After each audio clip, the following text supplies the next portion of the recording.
Repeat after me. Lord, I thank you that what you've given me in my hands, placed in my heart, and give me vision for is enough. I want you to think about when you were a student in school.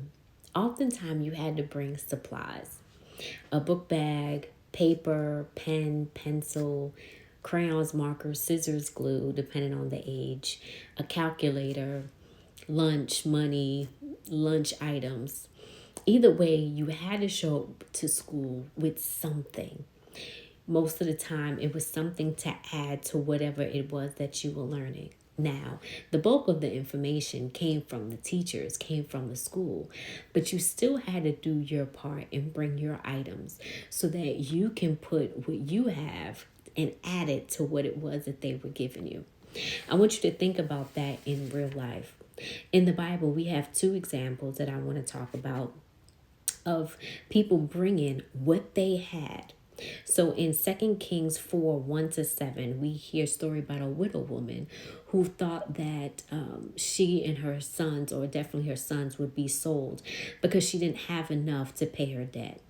Elijah asked her, "Hey, what do you have?" She said, "All I have is oil." He tells her to go in her neighborhood, collect as many jars as possible. And as long as she had jars, the oil continued to run. She had so many jars of oil that she was able to sell, that not only was she able to pay her debt, but she had extra money after that.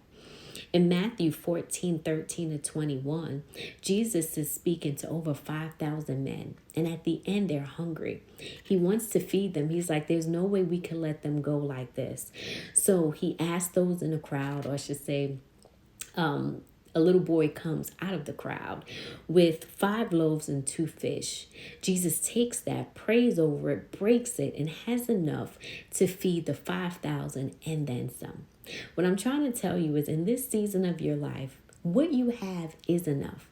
Now, it may not be enough by itself. And the thing I need you to understand is that it doesn't have to be all that you have.